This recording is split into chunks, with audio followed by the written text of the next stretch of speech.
Pichincha Universal, generando noticias. Está aquí la magíster Amanda Yepes, integrante del colectivo de Geografía Crítica del Ecuador. Hoy, 26 de julio del 2019, se cumplen 40 años de la declaración del Parque Nacional Yasuní. La intervención en el campo petrolero Ispingo, el último del bloque 43, ITT, tiene luz verde. El Ministerio del Ambiente ya emitió las licencias que permitirán explotar las plataformas A y B de esta área. Según Carlos Pérez, ministro de Energía y Recursos Naturales No Renovables, estas dos plataformas en las que se construirán pozos petroleros se encuentran fuera del área de amortiguamiento del Parque Nacional Yasuní. Y justamente sobre este contexto le vamos a preguntar a Amanda cómo está la situación, puesto que han hecho una exploración del sitio en donde se ha dado ya luz verde para su explotación en el Yasuní. Bienvenida, buenas tardes. Buenas tardes a todos los radioescuchas, muy agradecida por tener este espacio aquí en Radio Pichincha Universal. Justamente el colectivo de Geografía Crítica, tal vez contextualizar un poquito, ¿no? Somos un colectivo de profesionales dedicados a la investigación científica, pero acompañando a procesos de denuncia de las organizaciones sociales en todo el país. Entonces, hemos venido trabajando en realidad en conflictos socioambientales de carácter extractivo, sobre todo en Amazonía, y hace un poco más de 8 meses más o menos, junto a la Defensoría del Pueblo, rescatando y buscando, digamos, cuáles son las vulneraciones a los derechos humanos y de la naturaleza. En este contexto, nosotros acabamos de regresar a la ciudad de Quito el día de ayer por la noche, casi a la medianoche, después de intentar hacer una investigación in situ, parte de un proceso defensorial que lo iniciamos ya el año pasado. Es la segunda entrada a los campos 31 y 43 que intentamos, pero que no fue posible por los obstáculos que puso la empresa Petroamazonas para que nosotros podamos ingresar a hacer la verificación, que de alguna manera es una solicitud que nosotros tenemos, que la hemos venido trabajando, digamos, con datos científicos, con información que hemos ido buscando desde la geografía, que nos han permitido observar que hay un grave riesgo dentro del Parque Nacional hacia los pueblos en aislamiento voluntario respecto a las consideraciones que se han dado para esta explotación. Nosotros consideramos que es muy probable que no se esté respetando lo que se decidió en la asamblea, en la consulta popular en febrero de este año, que es 300 hectáreas dentro del Parque Nacional. ¿El área de amortiguamiento inclusive que se planteaba?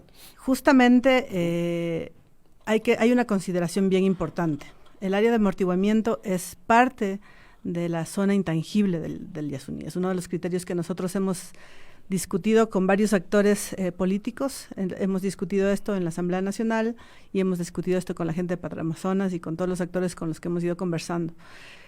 No considerar que la zona de amortiguamiento no es parte de la zona intangible del Yasuní es complicado, porque es un área que se delimita justamente para reducir las acciones que pueden estar siendo afectadas. Es decir, mientras más lejos esté la actividad de una zona tan delicada como zona de tránsito y de vivienda de pueblos en aislamiento voluntario, pues es complejo. Entonces hay que entender a la zona de amortiguamiento como parte de la zona intangible. Pero la explotación de este bloque 43 ¿incluye la zona de amortiguamiento? ¿Incluye ese terreno, este territorio? Justamente el problema que nosotros estamos viendo es que con el lanzamiento de esta declaratoria, de este decreto que es el 751, se está abriendo la posibilidad a la explotación en zona de amortiguamiento, por lo que nosotros hemos acudido a la Asamblea Nacional, sobre todo a la Comisión de Biodiversidad, para que puedan rever, ¿no?, este decreto. ¿Se violaría alguna disposición legal si es que...? Claro que sí. Claro, ¿están al tanto de qué normativa es la que se viola? Para empezar, hay que decir que no se puede quitar derechos a los pueblos en aislamiento voluntario. Digamos, los pueblos en aislamiento voluntario están protegidos por leyes internacionales, ¿no? Y obviamente por la Constitución, ¿no? Incluso en un informe que salió desde la relatora de Naciones Unidas para los pueblos indígenas, se dejó claro que no es posible reducirles los derechos y que afectar a las zonas de protección de estos pueblos estaría incurriendo en delitos de genocidio o etnocidio. Ya. Entonces, nosotros estamos realmente discutiendo esto con la Asamblea Nacional también y con todas las autoridades que están vinculadas en este proceso de explotación, porque es grave, ¿no? Y además, digamos, la Asamblea Nacional es de alguna manera quien dentro de esta declaratoria de interés nacional que se hace en 2013, es la que está siendo responsable un poco de velar por el cumplimiento de los derechos de estos pueblos indígenas. Cuando se acercaron ustedes a la asamblea, ¿que tuvieron oídos receptivos o únicamente dialogaron y al parecer no hay resultados? ¿O qué esperan?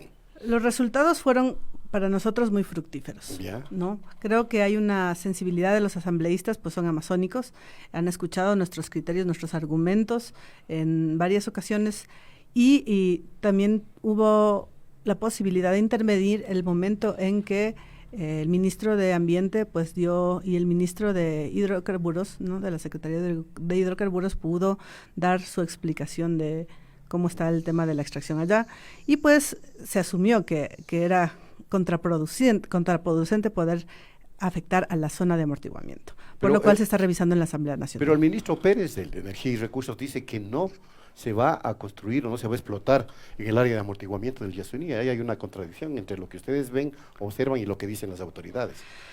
Sí, hay una serie de contradicciones. Ya. Entonces nosotros realmente tenemos muchos problemas con esto y por eso nosotros hemos acudido a la Defensoría del Pueblo, porque vemos que hay muchas contradicciones en el proceso.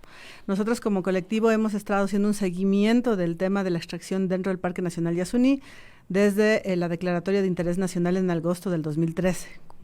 Y, digamos, hemos ido sacando una serie de informes de investigaciones científicas que han demostrado que no se estaría afectando primero el 1 por 1000, digamos, que se había detectado en primera instancia, y luego las 300 hectáreas, con datos que están reproducidos en los estudios de impacto ambiental que han sido aprobados por el Ministerio del Ambiente.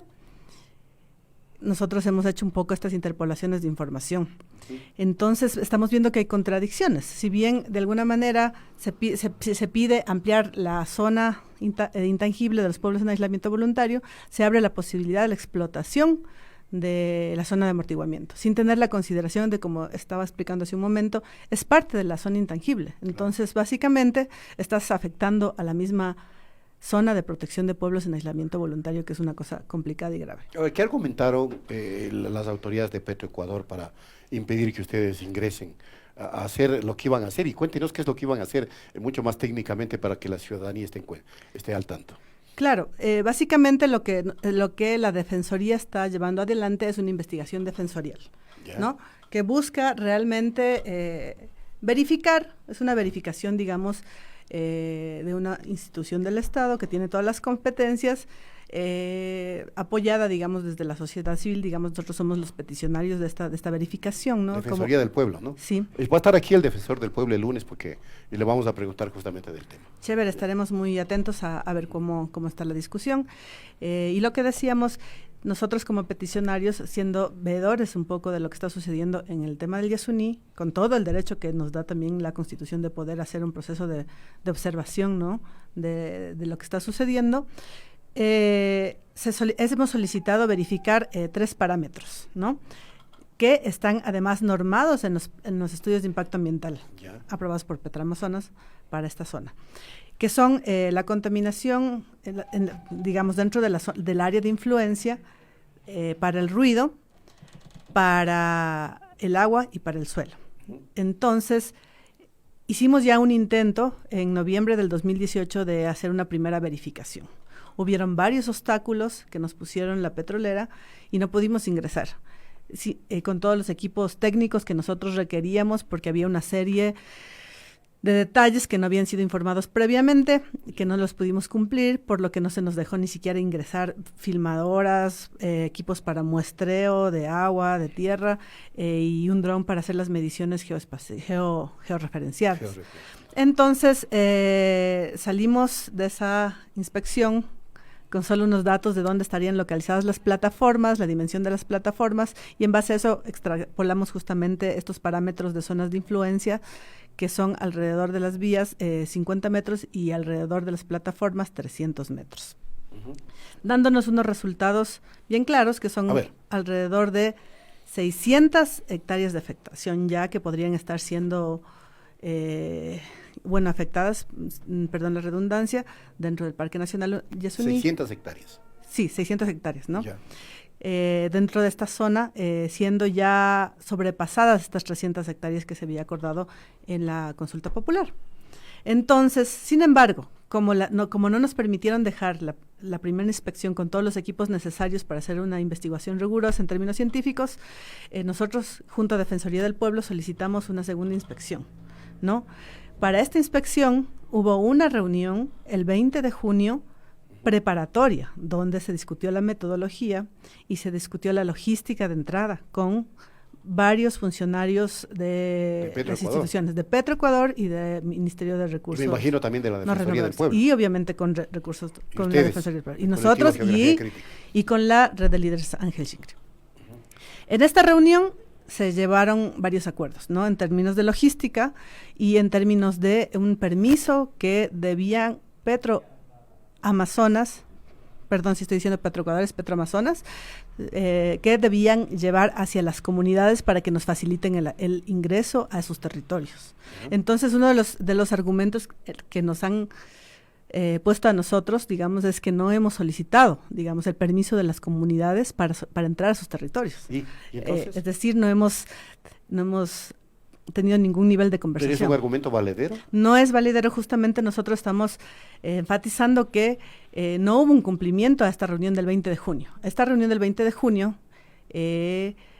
Petroamazonas asumió la responsabilidad de convocar a las comunidades. La Defensoría asumió la responsabilidad de entregar las cartas a Petroamazonas detallando todo el trabajo que íbamos a hacer y Petroamazonas se comprometió a mandar inmediatamente esas comunicaciones para lograr el acceso a las comunidades.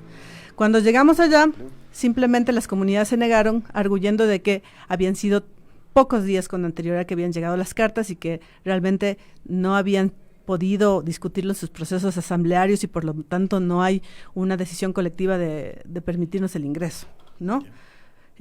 Por un lado eso, y por otro lado pues sí vimos que hay una mala fe de parte de Petroamazonas porque ellos son los que manejan las relaciones comunitarias en la zona, no hay otro actor que tenga, digamos, entrada permanente, continua, trabajo con las comunidades. Es el actor más presente en la zona y saben las fechas de reuniones, las fechas de asamblea y no fueron convocadas. El 20 de junio había sido esta resolución en reunión con la Defensoría del Pueblo y con estos actores. Es decir, había más de un mes de anterioridad para comunicar a las comunidades nuestro ingreso. No se dio esta posibilidad. Llegamos a territorio y simplemente las comunidades, con todo el derecho que tienen, pues no nos dejaron el ingreso.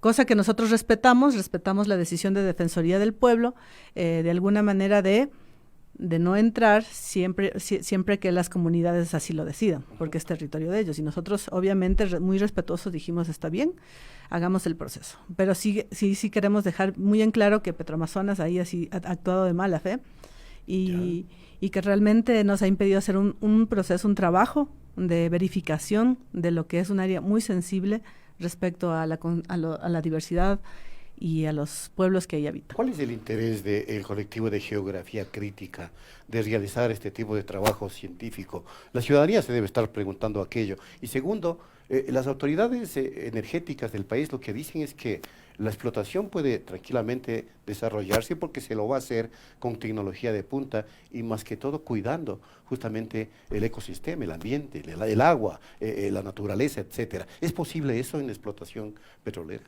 Justamente nosotros, bueno, para comentar, nuestro trabajo, como decía en un principio, ha venido acompañando a las organizaciones en todo el país, digamos, en estos temas, ¿ya? En el caso específico del Yasuní, nosotros mismos hemos sido actores, digamos, vinculados a la lucha de la defensa por el Yasuní con una cantidad de actores que han sido, digamos, dentro de... Como los Yasunidos, por ejemplo, que ahora ya no asoman, ¿no? Por cierto. Digamos, nosotros no somos parte del colectivo Yasunidos, somos una entidad como técnica que emite un poco información técnica, datos más científicos, ¿no? Para respaldar un poco la investigación que se va dando. Correcto. Y nosotros sí creemos fuertemente en que somos unos defensores de la naturaleza, que somos unos defensores de los derechos humanos en todo nivel, ¿no? No necesariamente el Yasuní, por eso nosotros tenemos un trabajo en todo el Ecuador, pero digamos el caso del Yasuní para nosotros ha sido emblemático por las contradicciones que que encontramos respecto a toda la vulneración de derechos que se podrían estar dando en una zona muy, pero muy sensible. Ahora, lo cierto es que a partir de octubre se podrían ya iniciar la perforación de pozos, mejor dicho, la adjudicación para las bases y los contratos en octubre, y la perforación de pozos se estaría dando en abril o en mayo del 2020, porque haya luz verde. ¿Ustedes pretenden frenar que se dé esa explotación? En realidad ¿O a qué? nosotros nos parece una irresponsabilidad Ujú. que se planteen estas fechas, siendo que hay un proceso defensorial en curso que necesita ser culminado con una respuesta, digamos, de la Defensoría del Pueblo en base a información científica antes de emitir este tipo de comunicados, ¿no? Sí creemos que, como yo decía antes, es un espacio muy sensible, entonces nosotros vemos que hay los pueblos en aislamiento voluntario y el territorio de Yasuní podrían ser afectados. Sí, la Declaratoria de Interés Nacional en uno de sus puntos dice, ¿no?, que se dará las mejores facilidades tecnológicas para la extracción del crudo en esta zona. Sin embargo, nosotros hemos constatado en la primera entrada a esta zona sensible que pues hay vías lastradas que están en todas las partes de la Amazonía, o sea, no hay ningún cambio en el hecho de hacer como las vías. Ha habido generadores eléctricos con fuerte incidencia en el ruido, ¿no? Y de alguna manera hay un dato científico que no está siendo tomado en cuenta. Nosotros somos geógrafos y tenemos una visión territorial, digamos, del conflicto. Entonces, por lo general, los estudios de impacto ambiental o la argumentación de Petroamazonas es considerar como el área afectada al área deforestada. Es decir, tú abres una plataforma y lo que ocupa la plataforma sería el área de afectación. Es lo que están considerando, que es para nosotros el área deforestada. Sin embargo, dentro de sus propios parámetros hay afectaciones por ruido al componente abiótico, que son 300 metros a la redonda de toda la infraestructura petrolera en el caso de plataformas y 50 metros en caso de vías. Esa afectación no está siendo considerada, no está siendo medida adecuadamente y es lo que nosotros queremos entrar a verificar.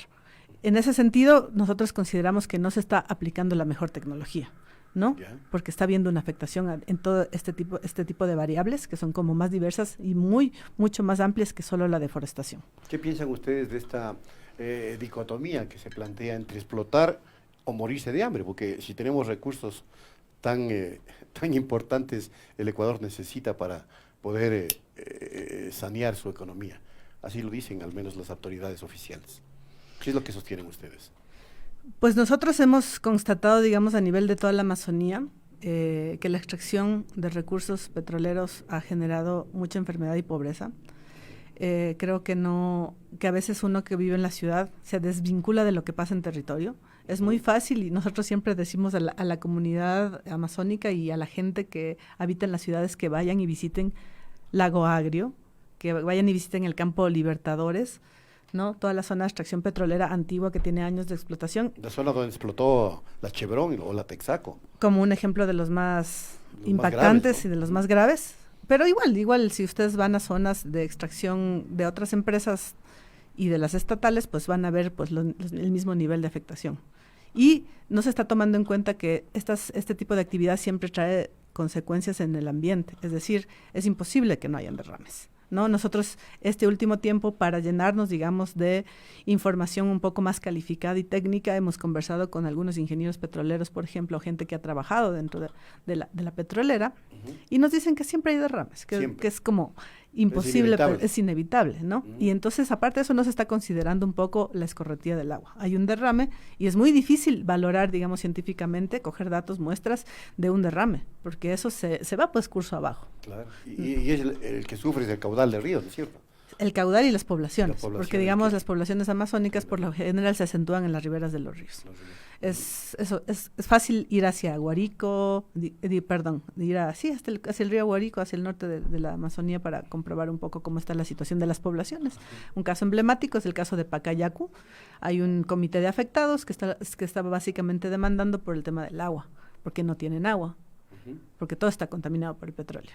Ahora, la Defensoría del Pueblo exhortó a Petroamazonas a que suspenda nuevas actividades en los bloques 31 y 43, pero la empresa estatal ha respondido que sí paralizará las operaciones, que si se paralizarían las operaciones, habría un impacto al Estado de 500 millones anuales. De todas maneras, la Defensoría va a persistir conjuntamente con ustedes, me supongo, en esta tesis, ¿no? Nosotros consideramos que ya hay suficientes evidencias para argumentar que económicamente los desastres ambientales son más costosos. Son mucho más caros. Son muchos más costosos. La remediación es mucho más cara. La remediación es más costosa y nunca se hace, digamos, en los parámetros óptimos, ¿no? Entonces, además, digamos, hay una deuda grande con China, ¿no? Y este petróleo del Yasuní estaría ya entregado a la China. Estaría dado a China. Claro. Ajá. Entonces, digamos... Por ahí es la premura más o menos que ustedes descubren, claro, que se da por la explotación de estos bloques, ¿no? Exacto, o sea, nosotros no consideramos que va a haber mayor ventaja para el pueblo ecuatoriano en la extracción de este petróleo en esta zona. Creemos que el petróleo en general, y eso ya es una posición como muy personal y colectiva, ¿no es cierto?, de nuestro trabajo, y es que el petróleo en realidad no ha traído una mejora en la economía. Sigue habiendo mucha pobreza, ¿no? Sigue habiendo un deterioro ambiental que nos está llevando al caos climático a nivel mundial, y hay alternativas mucho más ecológicas, podríamos decirlo así, como, digamos, es una zona visitada por turistas inmensamente. Las comunidades, cuando se organizan bien, pues tienen la posibilidad de sobrevivir como de actividad, ¿no?, del turismo comunitario. Sería la alternativa a la explotación, no solo de petróleo, sino mineral también, ¿no? Sí, bueno, habría que ver una serie de alternativas, ¿no? Creo que las alternativas tienen que seguir siendo discutidas, pero no consideramos que para la zona sea una alternativa viable. ¿Y han analizado ustedes o van a analizar a futuro el tema de la situación minera? Porque también hay circunstancias muy críticas en Buenos Aires, por ejemplo, allá en la provincia de Imbabura, ¿no? Y en el oriente ecuatoriano igual. Claro, estamos haciendo investigaciones en las zonas de minería a gran escala. ¿Ya? Todavía no tenemos algunos resultados. Cuando tengamos resultados, pues los haremos públicos. Estamos trabajando una serie de procesos con Defensoría del Pueblo.